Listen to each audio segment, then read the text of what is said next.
Sir नमस्कार। नमस्कार sir जी। Sir क्या नाम है आपका? रोहिदास दौलत सईंदाणे। रोहित जी कहाँ से आए हैं आप? मैं सूरत से आया हूँ, उदना पांडेसरा, सूरत जिला, गुजरात राज्य। रोहित जी आपसे जानना चाहेंगे कि आपने संत रामपाल जी महाराज से नाम दीक्षा कब ली? 11 अक्टूबर 2012 में। संत रामपाल जी महाराज से नाम दीक्षा लेने से पहले आप कोई साधना करते थे? निश्चित ही आपने की होगी। आपने संत रामपाल जी महाराज से 2012 में नाम दीक्षा ली है, तो इससे पहले आप क्या साधनाएं करते थे? पहले हम राधा स्वामी में जुड़े थे, और राधा स्वामी में जिस दिन मैंने नाम दीक्षा लिया उसी दिन से राधा स्वामी में गुरुदेव ने मेरे को प्रचारक का कार्ड बना दिया था। अच्छा, आप दो बात बताइए कि आपने राधा स्वामी पंथ से नाम दीक्षा कब ली और कौन से संत से नाम दीक्षा ली? हमने राधा स्वामी में जब नाम दीक्षा लिया 22/4/1992 में। आपने 1992 में नाम दीक्षा ली। किस संत से नाम दीक्षा ली आपने? संत ठाकर सिंह महाराज से हमने नामदान दीक्षा लिया था। सर आपने 1992 में संत ठाकर सिंह जी से नाम दीक्षा ली, उसके बाद आपने संत रामपाल जी महाराज से नाम दीक्षा ली। सर आप लगभग 18 साल तक राधा स्वामी पंथ से जुड़े रहे हैं, उसके बाद आपने संत रामपाल जी महाराज से नाम दीक्षा ली है। सर ये क्या कारण है आपको संत रामपाल जी महाराज से नाम दीक्षा लेने की ज़रूरत पड़ी, जब आप 18 साल तक एक ऐसे मिशन से जुड़े हुए थे जिसमें लाखों लोग अभी भी जुड़े हुए हैं, बावजूद इसके आप संत रामपाल जी महाराज से जुड़े, क्या कारण है? राधा स्वामी ने जब नामदान दीक्षा लिया, नामदान दीक्षा लेने के बाद तुरंत मेरे को सेवा मिल गई प्रचारक की, और प्रचारक की सेवा करता था, नामदान देता था, सत्संग करता था। सुबह शाम मेरे 3-3 4-4 प्रोग्राम चलते थे। कम से कम 6 राज्य में मेरे प्रोग्राम चलते थे। और कोई भी किसी भी मिशन, किसी भी मतलब संस्था में जॉइन होता है तो वहाँ पे उस गुरु को अपना परमेश्वर समझते हैं, और एक बार परमेश्वर समझ कर उनसे नाम ले लिया, फिर बाद में वहाँ से सेवा जब मिल जाती है तो उसी की सेवा में अटक जाता है। सर ये बड़ी आश्चर्यजनक बात आपने बताई कि आप प्रचारक थे राधा स्वामी पंथ में और आप नाम दीक्षा देते थे, इसके बावजूद आपने संत रामपाल जी महाराज से नाम दीक्षा ली। कितने लोगों को आपने नाम दीक्षा दी सर? राधा स्वामी में जब सत्संग करते थे और नामदान दीक्षा देते थे तो मैंने कम से कम, हमारा हर बरस का रिकॉर्ड रहता था, मैंने 52,000 लोगों को नामदान की दीक्षा दिया है। 52,000 लोगों को? 52,000 लोगों को मैंने नामदान की दीक्षा दिया है। सर ये अपने आप में एक बहुत ही आश्चर्यजनक बात है कि 52,000 लोगों को आपने नाम दीक्षा दी। आपका मन परिवर्तन कैसे हुआ? कैसे आपने संत रामपाल जी महाराज को अपना गुरु बना लिया? आप खुद एक गुरु थे, आप 52,000 लोगों को प्रतिनिधित्व करते थे, इसके बाद आपने संत रामपाल जी महाराज को अपना गुरु बनाया। सर क्या कहानी है? ऐसा होगा, एक मेरे को सत्संग में जाने का था, महाराष्ट्र में, नासिक में मेरा सत्संग था, सत्संग के लिए जाने का था। तो सत्संग जाने से पहले मैं क्या करता था, किसी भी टीवी के ऊपर प्रोग्राम देखकर मैं नोट्स करवा लेता था कि भाई कोई दोहे, कबीर साहब के दोहे, ऐसा कोई भी मतलब कोई दृष्टांत होगा, प्रमाण होगा, ऐसा नोट्स करते थे। तो मैं टीवी चलाया तो अचानक साधना टीवी पर महाराज जी, संत रामपाल जी महाराज का सत्संग आ रहा था, और सत्संग में वो डायरेक्ट हमारे गुरु का नाम ले रहे थे कि ये राधा स्वामी वाले काल के गुरु है, ये काल का पंथ है, ये 5 नाम देते, ये काल के नाम है, और ये संत ठाकर सिंह महाराज, कृपाल सिंह महाराज, सावन सिंह महाराज, जयमन सिंह महाराज और स्वामी जी, शिवदयाल जी, ये सब काल के गुरु हैं, एक एक कुएं का जल है, और ये सब लोगों को भ्रमित करके अपने नरक में डाल रहे। तो मेरे रोम रोम में ठाकर सिंह महाराज भरे हुए थे। मेरे को वो शब्द, मेरे गुरुदेव का शब्द सुनने से मेरे को एकदम, मैं खड़ा हो गया, मेरे शरीर के अंदर एकदम झनकार होने लग गया। मैं सुबह शाम सत्संग करता हूँ, नामदान देता हूँ। रात को मैं कम से कम 3-3 बजे तक नामदान दिया है। इतने लोगों को इस पंथ के अंदर हमने जोड़ा है, राधा स्वामी के अंदर। और ये महाराज जी ऐसे बोल रहे हैं कि ये तो काल का पंथ और काल का नाम दे रहे हैं। तो मैंने तुरंत सत्संग समाप्त होने के बाद में तुरंत हमने फ़ोन किया, नीचे फ़ोन दिया हुआ था सत्संग के नीचे, मतलब वो पट्टी आ रहे थे, तो मैंने वो नंबर नोट्स करवा लिया और मैंने तुरंत फ़ोन किया तो वहाँ पे एक सेवेदार था, बरवाला में, मैंने देखा भी नहीं था और सुना भी नहीं था। बरवाला में, वो इधर में तो अम्बाला में सत्संग करने जाता था, पानीपत, अम्बाला, चंडीगढ़, दिल्ली में जाता था सत्संग करने के लिए, मगर मैं बरवाला साइड में गया नहीं था। तो मैंने फ़ोन लगाया, फ़ोन लगाने के बाद में तुरंत एक सेवेदार ने वहाँ से फ़ोन उठाया। फ़ोन उठाने के बाद में मैंने तुरंत बोला कि भाई मेरे को महाराज जी से बात करना है। तो बोले आप कहाँ से बोल रहे हैं? मैं बोला सूरत से बोल रहा हूँ, मैं राधा स्वामी का प्रचारक हूँ। तो बोले कि आप 10 मिनट के बाद में फ़ोन करो तो ये फ़ोन महाराज जी के पास चला जाएगा। तो मैंने 10 मिनट के बाद में जब फ़ोन किया तो फ़ोन महाराज जी के पास चला गया था। हमने बोला, अब हमने उनको आम इंसान समझकर मैंने डायरेक्ट फ़ोन पर फायरिंग करना चालू करवा दिया। मैं बोला आपको किसने अधिकार दिया है कि आप बोल रहे कि ये काल के गुरु हैं?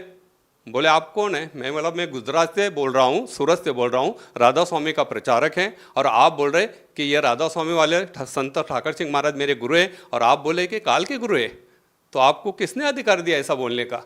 बोले आप ऐसा करो, फ़ोन पर मैं ज़्यादा बात नहीं कर सकता हूँ, जो भी गाड़ी मिलेगी उस गाड़ी में बैठ जाओ, आपके लिए मैं 1 घंटा देने के लिए तैयार हूँ, रूबरू मिलने के लिए तैयार हूँ, ज्ञान चर्चा करने के लिए तैयार हूँ। तो मेरे को रात भर नींद आया ही नहीं। मैंने सुबह उठा और अपनी फैमिली को बोला कि मेरे को जाना है। बोले आपकी तो आदत है, हर गुरु के साथ आप भिड़ जाते, क्योंकि मैंने जय गुरुदेव से भी बात किया है, आसाराम बापू से बात किया है, सुधांशु महाराज से भी बात किया है, और हमने निरंकारी पंथी वाले से भी बात किया है, मोरारजी बापू से भी बात किया है आध्यात्मिक बाबत में। क्योंकि मैं जब राधा स्वामी में था तो मैं यही समझता था कि ये 5 नाम ही मुक्ति के है, और इसके अलावा कोई मुक्ति का नाम नहीं, मोक्ष का नाम नहीं, और सबसे श्रेष्ठ पंथ ही राधा स्वामी है। ऐसे पुस्तक और गुरु के नाम से जितने भी सत्संग हमने सुने थे, उससे हमको मतलब मेरे दिल के अंदर यही फिट हो गया था कि इसके बिना दूसरा मुक्ति का नाम नहीं है। तो फिर हम जब दूसरे दिन फैमिली को बताया, फैमिली बोलने लगी तो आप किसी के भी साथ भी झगड़ने चले जाते, आप इतने दूर क्यों जा रहे हैं? मैं बोला नहीं, जब मेरे को खोज करना है कि ये अपने गुरु का नाम लेकर बोल रहे हैं और बोल रहे हैं कि ये काल का पंथ है, और मैं कम से कम 18 तो 20 साल से इसके अंदर जुड़ा हुआ हूँ और ये काल का काम कर रहा हूँ, फिर मेरे को तो धक्का लग रहा, मेरा तो शरीर हिल रहा, मैं क्या करूँ? तो भगतमती बोले कि कोई आधा नहीं, जाओ। तो मैं चला गया, बरवाला गया। दूसरे दिन 5 बजे वहाँ पर पहुँचा। 5 बजे पहुँचने के बाद में जब मैंने संत ठाकर सिंह महाराज का लॉकेट पहना था तो शेवेदार ने बताया कि आपके बैग और ये लॉकेट निकाल दो। मैं बोला इस लॉकेट को आप हाथ नहीं लगाना, ये मेरे गुरुदेव है। बोले यहाँ का नियम है, आप जाते समय इसको लेके जाना, जितने भी आपके फोटो है बैग में ये सब ऐसे के ऐसे रहेंगे, आप लॉकेट निकाल दो। बोले ठीक है। मैं बोला मेरे को महाराज जी से पहले मिलना है, और मैं ऐसे समय पे गया तो वहाँ पे कोई सत्संग का प्रोग्राम नहीं था। आश्रम के अंदर कम से कम 250-300 भगत थे। वह हम तो भगत क्या है हमको पता नहीं था, भगत किसको बोलते। वो सामने देखा तब पता चला कि ये भगत सब बोल रहे थे कि भगत भगत बोल रहे थे। हम तो सत्संगी बोलते थे राधा स्वामी में। तो भगत बोले हमको कि बोले आप इतनी दूर से आए, ज़रा फ्रेश हो जाओ और भंडारा लो। मैं बोला नहीं, मैं जिस काम के लिए आया हूँ, क्योंकि हमारा जो पोशाक था मतलब यूनिफॉर्म था सत्संग का, बड़ी बड़ी दाढ़ी फेटा और ऐसा कपनी पायजामा, पंजाबी ड्रेस, हमारे गुरु पंजाबी थे, इसके लिए वो हमारा प्रचारक लोगों का वही मतलब गणवेश था। वही हिसाब से मैं गया था, वैसे ही गया था। तो फेटा बेटा बांधा था, बड़ी बड़ी दाढ़ी थी। मैं बोला मैं जिस काम के लिए आया हूँ पहले मेरे को महाराज जी से मिलना है, बाकी सबका छोड़ दो। तो बोले नहीं, आपको पहले भंडारा लेना पड़ेगा, फिर महाराज जी से आपकी मुलाकात होगी। तो मैं फ्रेश हुआ, भंडारा लिया, तो तुरंत उधर लाइन में लगे थे, 200-250 भगत लोग लगे थे। तो भंडारा लेते लेते मैंने उनको पूछा, बोले वो लाइन किसके? बोले अभी मालिक दर्शन देने वाले।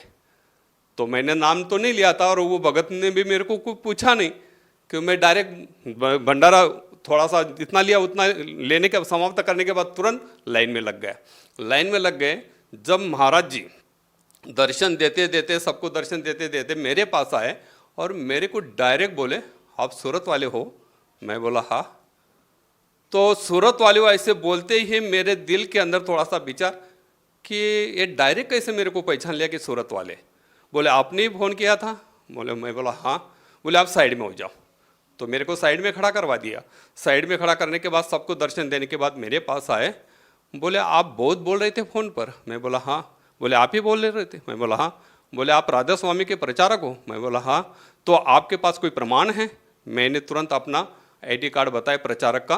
प्रचारक लोगों को ID कार्ड दिया जाता था, राधा स्वामी में सत्संग करने के ऑर्डर दिया जाता था। उसके ऊपर गुरुदेव का मतलब संत ठाकर सिंह महाराज का ये रहता था, सिग्नेचर रहता था। वही नामदान दे सकता था और वही सत्संग कर सकता था, इसे ऑर्डर थी।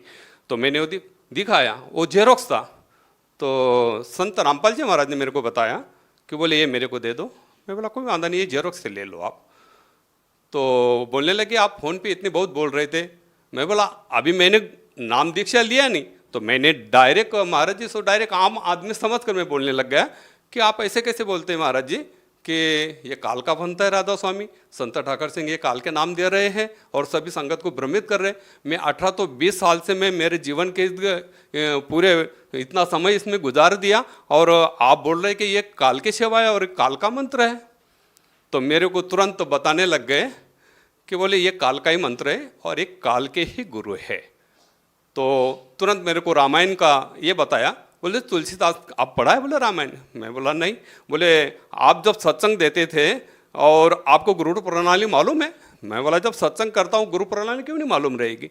बोले आपके गुरु का नाम? मैं बोला मेरा गुरु का नाम संत ठाकर सिंह महाराज, उनके गुरु कृपाल सिंह महाराज, उनके गुरु जयमल सिंह महाराज, उनको गुरु कृपाल सिंह के महाराज सावन सिंह महाराज, उनके गुरु जयमल सिंह महाराज और उनके गुरु शिवदयाल जी जिनको स्वामी जी बोला जाता है। बोले शिवदयाल जी के गुरु कौन थे? मैं बोला मेरे को 5 पीढ़ी तक पता है, मेरे को शिवदयाल जी के गुरु कौन है ये पता नहीं है। तो बोले शिवदयाल जी ने कोई गुरु नहीं किया था, आपकी जो गादी है वैसे तो बिना गुरु के गादी है। सारे संगत को भ्रमित करवा दिया। तो मेरे को डायरेक्ट संत रामपाल जी महाराज बोलने लग गए। बोले आपने आपका लड़का दिया था ना बोले संत ठाकर सिंह महाराज को दान में। मैं बोला हाँ। बोले वो सत्संग कर रहा था ना? मैं बोला हाँ। बोले आप भी सत्संग उनके साथ में करते थे ना? मैं बोला हाँ। बोले वो लड़के ने शरीर छोड़ दिया ना, तो राधा स्वामी में हमने मेरा लड़का दान में दिया था सत्संग करने के लिए। मेरे वाइफ बहुत ज़्यादा सेवा करती थी राधा स्वामी में, तो उसने वो लड़का दान दे दिया था कि आप इस पे गुरु की सेवा कर रहे तो क्यों नहीं लड़का को वो अपन भक्ति में लगा देवे। तो हमने लड़के को भी दान दे दिया था। तो उस लड़के ने सत्संग करते करते 10 बरस का लड़का था, 5 बरस का था तब भी मैंने दान में दे दिया था। तो 10 बरस का लड़का हो गया। 10 बरस के बाद में सत्संग कर रहा था एमपी में नेवाली करके गांव में, वहां पे सत्संग कर रहा था। सत्संग करते करते बता रहा कि आज मेरा आखिरी सत्संग है, मैं शरीर छोड़ के जा रहा हूं। तो मेरे को फोन आया है वहां से, सेंटर से फोन आया मानव केंद्र से कि आपका लड़का ऐसा बोल रहा कि मैं सत्संग के बाद में रात को 11 बजे शरीर छोड़ के जा रहा हूं। तो शरीर 11 बजे शरीर छोड़ा, मेरे को फोन आया कि बोले आपके लड़के ने शरीर छोड़ दिया। मैंने तुरंत संत ठाकर सिंह महाराज को फोन किया।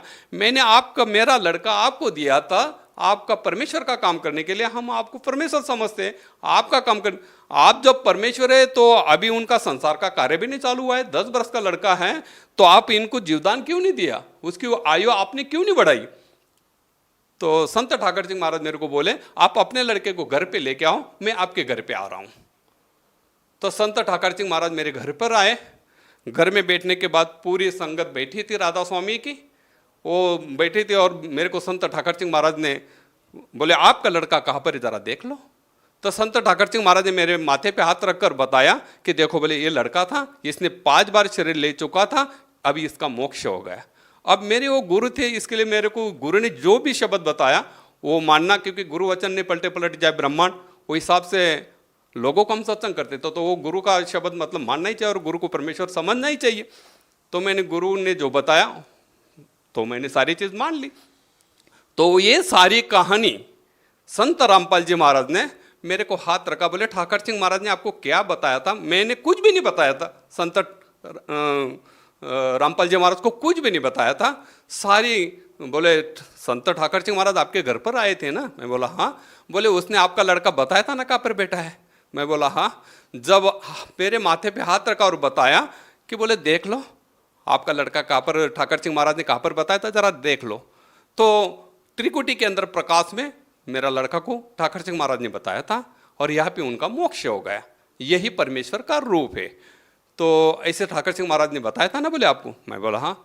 तो बोले ये सारी चीज देख लो। जब माथे पे हाथ रखा और देखा कि बोले यही बताया था ना ठाकर सिंह महाराज ने, आपके अंतर में लड़का यहाँ पर बैठा है ऐसा? मैं बोला हाँ। बोले आपका लड़का यहाँ पर नहीं है, आपका लड़का कहाँ पर है बेटा आप जरा देख लो। तो दोबारा मेरे माथे के ऊपर हाथ रखा। तब तक संत रामपाल जी महाराज मेरे सामने खड़े, कम से कम 55-56 मिनट तक हमारी बातचीत चली और 250-300 भगत लोग हम सभी घेरा करके खड़े थे कि इनका क्या बात चल रहा है इतना। और हमने नाम उपदेश भी नहीं लिया था। बोले आपका लड़का कहाँ पर बैठा है जरा देख लो। सामने होकर सारी चीज मेरे को बताया और मेरे माथे पे हाथ रखा और बताया कि बोले आपका लड़का आपको देख रहा, जिसने शरीर छोड़ दिया है जो लड़का शरीर छोड़कर लोक गमन हो गया है, वो लड़का संत रामपाल जी महाराज ने मेरे को जब बताया, बोले देखो आपका लड़का कहाँ पर अटका है। जब वो लड़का बताने के बाद मेरे को संत रामपाल जी महाराज बताने लगे, आप अब ऐसा करो, अपने लड़के के साथ बातचीत करो। तो मेरा लड़का मेरे को बताने लग गया, आप जहाँ पर खड़े हो, आप जहाँ पर खड़े हो वो स्वयं परमेश्वर है, आप इनसे नाम ले लेंगे तो मेरी भी मुक्ति हो जाएगी और आपकी भी मुक्ति हो जाएगी।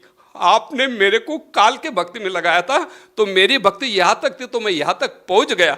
आप ऐसा करो कि आप नाम ले लो, जहाँ पे खड़े हो ये स्वयं परमेश्वर है, ये परमेश्वर है, इनसे आप नाम ले लेंगे तो मेरी मुक्ति तो हो ही जाएगी, मगर आपकी भी मुक्ति हो जाएगी और पूरा कुल की मुक्ति हो जाएगी। तो मैंने कुछ भी नहीं सोचा, तुरंत महाराज जी के चरण पकड़ लिए, मेरे को नाम दिला दो। तो महाराज जी मेरे को बताने लगे, संत रामपाल जी महाराज मेरे को बताने लग गए, ये तो टीवी पर देखना और आपको यहाँ पर बुलाना, ये तो परमेश्वर ने नीला किया था, आपको तो नाम लेना ही कहा था, परमेश्वर ने नीला किया था। तो उसी टाइम पे 11 अक्टूबर को 2012 को हमने शाम को 4 बजे वहाँ पे महाराज जी के दाय से नाम लिया। जब हम नामदान दीक्षा लेने के बाद में संत रामपाल जी महाराज के चरणों से आशीर्वाद लेने के बाद में जब घर पर आए, घर पर आने के बाद में मेरे घर पर धन धन सतगुरु की पार्टी हमने राधा स्वामी की लगाई थी। मेरे घर में 1000 पुस्तकें, एक लाइब्रेरी थी और पूरा घर मेरा राधा स्वामी का फोटो का, संत ठाकर सिंह महाराज, कृपाल सिंह महाराज, सावंत सिंह महाराज, जयमल सिंह महाराज, स्वामी जी, सब फोटो मेरे घर में लगी हुई थी। आए घर पे आते घर में मैं जब पाँव रखा और पानी पीने के बाद में तुरंत सब फोटो निकाला, सब फोटो निकाला। फोटो निकालने के बाद में सब लाइब्रेरी और जितने भी पुस्तक से मैंने ऐसा एक बोरी में बांध दिया और भगतमती मतलब मेरी वाइफ मेरे को बोलने लग गई कि आप ये क्या कर रहे हैं। मैं बोला आज के बाद हमारे गुरु जो है संत रामपाल जी महाराज है। सर देखिए, आपके इस इंटरव्यू को सुनकर कम से कम उन 52,000 लोगों के मन में ये शंका जरूर उत्पन्न हो रही होगी, जिन लोगों को आपने नाम दीक्षा दी कि संत रामपाल जी महाराज ने जरूर कोई ना कोई जादूगरी दिखाई हो और आपने मान लिया हो, कि आप भ्रमित हो गए हों कि आपकी बेटे की मुक्ति नहीं हुई।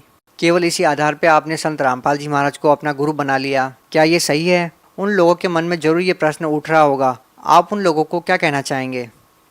देखो, जब राधा स्वामी में सत्संग करते थे, हमको जितना ज्ञान था गुरु की कृपा से, मतलब यहाँ पे संत रामपाल जी महाराज ने हमको ऐसा ज्ञान दिया, जो कुछ बिना पूछे ज्ञान दिया, बिना पूछे मेरे दृष्टांत बताए, प्रमाण बताए और प्रमाण के सहित में मेरे को बताया कि ये 5 नाम काल के हैं।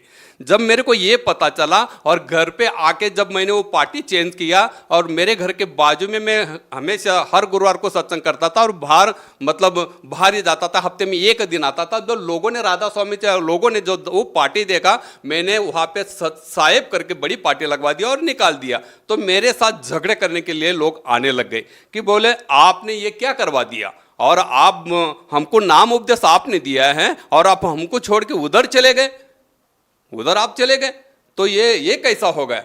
आप वो झगड़ने लग गए। तो दूसरे महीने जब मैं परवाला में अपने हाजिरी लगवाने गया, 25 तारीख को हाजिरी लगाने गया वहाँ पर, नवंबर की 25 तारीख को 2012 में, तो मैंने सारी कहानी संत रामपाल जी महाराज को बताया कि मेरे को तो तकलीफ हो रही, मैं जहाँ पे रहता हूँ वहाँ पे 50,000 लोग राधा स्वामी के नाम लिया है और उसके बीच में मैं रहता हूँ, तो वो तो मेरे साथ झगड़ा करने आते हैं। संत रामपाल जी महाराज ने मेरे को बताया कि आपके साथ में गुरु है, आप घर पे जाओ, कोई झगड़ा करने नहीं आएगा, किसी के साथ झगड़ा नहीं करेगा। तो जब मैं घर पर आया, जो भी आते थे मेरे को पूछने के लिए, झगड़ा करने के लिए तो आते थे, मगर मेरे घर तक आते थे, मेरे घर में घुसने के बाद में उसका मन कैसा परिवर्तन हो जाता था मालूम नहीं। जब वो मेरे पास आते थे, चाय पानी करके जाते थे कि बोले आप जो ज्ञान लेके आए हैं तो वो ज्ञान क्या है। तो हमने ज्ञान गंगा पुस्तक उनको बताया, मतलब संत रामपाल जी महाराज ने दूसरे महीने मेरे को 1000 ज्ञान गंगा पुस्तक भेज दी और वो ज्ञान गंगा पुस्तक मैंने पूरे राधा स्वामी के अंदर बांट दिया। मैं बोला ये सच्चा ज्ञान है, ये आप पढ़ो। क्या संत रामपाल जी महाराज ने आपको कोई पद दिया जो राधा स्वामी पंथ से बड़ा हो? इसी कारण से तो आपने राधा स्वामी पंथ के पद को छोड़ा, वरना किसी गुरु पद को छोड़ना कोई छोटी बात नहीं होती। समय के आधार पर पूर्ण गुरु संसार के अंदर एक ही होता है और वो एक ही गुरु मतलब नामदान वो परमेश्वर से भेजा हुआ गुरु होते हैं और वही नामदान देने के अधिकारी पुरुष होते हैं। तो मैं गुरु पद पे था, मगर वो मेरे को अज्ञान से मैं वो नाम दे रहा था, वो मेरे को उस ज्ञान का पता नहीं था। जब मेरे को सच्चाई का पता चला तो यहाँ पर मैं सेवक बनकर बैठा हूँ। परमात्मा संत रामपाल जी महाराज ने मेरे को सेवक बना दिया। मतलब आप भी संत रामपाल जी महाराज की जो अन्य संगत है उसकी तरह ही भक्ति करते हैं, आप कोई गुरु पद पर नहीं है? कुछ गुरु पद पे हम नहीं हैं। संत रामपाल जी महाराज ने हमको ना कोई गुरु पद दिया है ना कुछ नहीं है, वहाँ पे सब समान है। सर आप लोगों को क्या नाम दीक्षा देते थे? हम तो 5 नाम का नाम देते थे राधा स्वामी में। तो उसका लिंक कैसा था, ज्योत निरंजन ओंकार रारंकार सोहंग सतनाम, ये 5 नाम देते थे। सर आप भगत समाज को क्या संदेश देना चाहते हैं? पहले भी आप संदेश देते रहे हैं, पहले भी आप लोगों को भक्ति मार्ग के बारे में समझाते रहे हैं। अब आपकी भक्ति विधि में जो परिवर्तन आया है, आपको जो आध्यात्मिक लाभ मिले हैं, आपने और जो अनुभव संत रामपाल जी महाराज से नाम दीक्षा लेने के बाद प्राप्त किए, आप कृपया दर्शकों को उनके बारे में बताने की कृपा कीजिए। मैं तो अर्जी कर सकता हूँ, संदेश तो हम दे नहीं सकते हैं, वो तो उनके लायक हम है भी नहीं। मगर संत रामपाल जी महाराज की तरफ से हम खाली अर्ज कर सकता हूँ कि सावधान हो जाओ, सावधान हो जाओ, सेवा करो उस रब की जो है, मतलब इस संसार का अंदर जो मालिक है उनकी सेवा करो। मेरे जैसे नकली गुरु के साथ जो भी जुड़े हैं, नकली गुरु के साथ जो भी जुड़े, जितने भी धर्म संप्रदाय हैं, जितने भी बाबा लोग हैं, त्रिगुणी माया के अंदर आपको भ्रमित करके, त्रिगुणी माया के अंदर आपको भ्रमित करके, इसी के अंदर भ्रमित करके आपको डुबा रहे हैं। ये मोक्ष का मंत्र नहीं है, मोक्ष का साधन नहीं है। सर आपके पास सबसे बड़े 2 कारण क्या है कि जो संत रामपाल जी महाराज से जो जुड़े हुए हैं वो सही है? जब मेरे लड़के ने अंतर में मेरे को प्रमाण दिया, उस प्रमाण के बाबत में मेरे को एकदम विश्वास हुआ। जब हमने नामदान की दीक्षा लिया संत रामपाल जी महाराज से, घर पर आए, घर पर आने के बाद में हमने काफ़ी सत्संग सुने, ग्रंथ का मिलाप किया। मेरे घर पे 1000 पुस्तक की लाइब्रेरी थी, काफ़ी संतों के पुस्तक मैंने भेगा किए थे। मेरे घर पे वेद भी था, गीता भी थी। तो जब मैं सत्संग सुनता था और वो मैं नोट्स करवा लेता था कि भाई ये बात सच है कि नहीं, मैं उस ग्रंथ के साथ में वो मिलाप करता था। जब मिलाप करने के बाद में मैंने छानबीन किया, पूरा छानबीन किया। छानबीन करने के बाद में मेरे को इतना बड़ा विश्वास हो गया कि इस धरती के अंदर इसके अलावा इस ज्ञान को देने वाला कोई संत नहीं। ऐसा ठाम विश्वास होने के बाद में मैं पूरे ठाम से, मतलब विश्वास से, सारे संगत को, सारे भगत को, सारे जीवात्मा को, संसार के अंदर जितनी भी जो श्रवण कर रहे हैं उनको मैं विश्वास के साथ बताता हूं कि विश्व के अंदर इस ज्ञान को परखो, ग्रंथ के साथ मिलाप करो, वेद के साथ मिलाप करो, सत्संग सुनो, और फिर बाद में इस ज्ञान को समझने के बाद में आप संत रामपाल जी महाराज के शरण में आओ। जब आपको विश्वास बने कि यह सच्चा ज्ञान है, इसको ये प्रमाणित करो। प्रमाण जैसा मैंने प्रमाणित किया, जब मैं गुरु पद बैठता, मैं लोगों को बोलता था ये 5 नाम से मोक्ष मिलेगा। मगर मैं जब इस संत रामपाल जी महाराज से नामदान लिया, नाम लेने के बाद में जब घर पे आके सत्संग सुने, सारे ग्रंथ के साथ हमने खोल मिलकर छानबीन कर जब मेरा पूरा विश्वास हुआ, तब हमको इतना दृढ़ विश्वास हो गया कि संसार के अंदर इस ज्ञान के अलावा, इस शास्त्र के भक्ति के आधार पर ही मोक्ष हो सकता है, वरना दूसरा संत इस संसार के अंदर है ही नहीं और इस नाम का अधिकारी कोई है ही नहीं है। मैंने खुद जानबूझ कर ये सब चीज मैंने खोज करके देखा, और सारे जितने भी संत के साथ हमने मुलाकात किया था, उस टाइम पे मेरा भी भ्रम था कि भाई ये 5 नाम ही मोक्ष के। मगर जब मैंने सारे ग्रंथ का छानबीन करने के बाद में मेरे को पता चला कि यही सच्चाई है, तो ये मनुष्य जन्म मिला है, तो इसका मोल यही सच्चाई से लगेगा। सर एक आखिरी प्रश्न आपसे पूछना चाहेंगे। वो जो प्रश्न है वो राधा स्वामी पंथ के अनुयायियों की तरफ से है कि आपको जब ये पता चला कि ये जो नाम आप जाप करते हो वो काल के जाप हैं और आपके बेटे की मुक्ति नहीं हुई है और ज्ञान जो आध्यात्मिक है वो कोई और ही है, क्या उसके बाद आपकी ठाकर सिंह जी महाराज से बात हुई? क्या कभी आपने ये जानने की कोशिश की कि आपके जो मन में प्रश्न थे उसके बारे में आपने उनसे बात की इस मैटर पे कि ये क्या बताया आपने मेरे को कि मैंने इतने लोगों को नाम दीक्षा दी, मैं आज गलत साबित हो रहा हूँ? क्या कभी बातचीत हुई इस मैटर पे? जब संत रामपाल जी महाराज से नामदान लेने के बाद, सारा ग्रंथ के छानबीन करने के बाद, मैंने सचखंड का संदेश एक पुस्तक लिया और ज्ञान गंगा ली, और जहाँ से मेरे को प्रचार का कार्ड मिला था, दिल्ली सेंटर से, तो एक सेंटर उनका महाराष्ट्र में, वहाँ का जो मुखिया है प्रेमजीत सर करके, तो ये दोनों पुस्तक लेकर मैं वहाँ पर गया और उनको बताया। तो उनको बताया कि संसार के अंदर ये सच्चा ज्ञान है, जरा पढ़ो।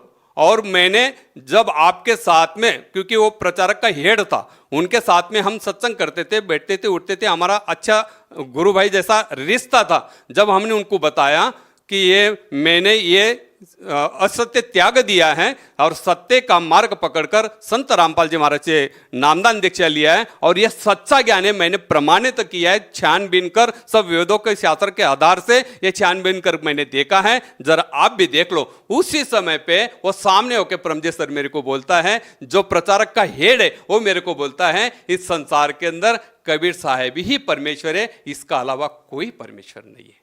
तब मैंने उनको बताया, जब आपको पता है कबीर साहब ही परमेश्वर है, तो फिर क्यों नहीं आप इस नाम को चालू करवा देते हैं, संत रामपाल जी महाराज से मुलाकात करके फिर इस पंथ के अंदर ये नामदान क्यों नहीं चालू करवा देते। तो मेरे को जवाब क्या मिला कि इतनी बड़ी राजिश है, जैसे हमको मान बढ़ाई मिलती है, तो आगे देखे जाएगा मोक्ष कैसा है। जब उनका प्रचारक का हेड मेरे को बोलता है कि आगे देखे जाएगा, तो ये कैसा ज्ञान है। तो उनके बोलने से मेरे को और झटका लग गया कि आपको पता है कि यह ज्ञान है और संत रामपाल जी महाराज जी ही पूर्ण संत है, ये आप ही बोल रहे हैं कबीर साहब ही परमेश्वर है, उन्हीं के अवतार है, आप ही बोल रहे हैं, ये जानबूझकर फिर आप संगत को तो नरक में ढकल रहे और आप भी नरक में जाएंगे, तो क्यों नहीं आप इस ज्ञान को स्वीकार कर लेते हैं। तो मेरे को उल्टा जवाब यही दिया कि भाई इतना बड़ा मान बड़ाई हम कैसे छोड़ सकते हैं। तो सर बहुत बहुत धन्यवाद आपका, क्योंकि आपने सच्चाई को स्वीकार करके हजारों लोगों के जीवन के साथ खिलवाड़ न करके सच्चाई को स्वीकार किया। और आप जैसे जो लोग हैं वो भक्ति करने के लिए, परमात्मा को प्राप्त करने के लिए ही घर से निकलते हैं, और आपको पता चला कि जिस लाइन पे आप लगे हैं वो गलत है और आपने तुरंत त्याग दिया। तो इससे सिद्ध होता है कि आज तक आपने परमार्थ के लिए कार्य किया, स्वार्थ के लिए नहीं किया। और आपका ये संदेश उन लोगों के लिए उदाहरण है, एक एग्जाम्पल है, जो लोग स्वार्थवश लोगों का मार्गदर्शन करते हैं और गलत नाम दीक्षा देते हैं। सच साहेब,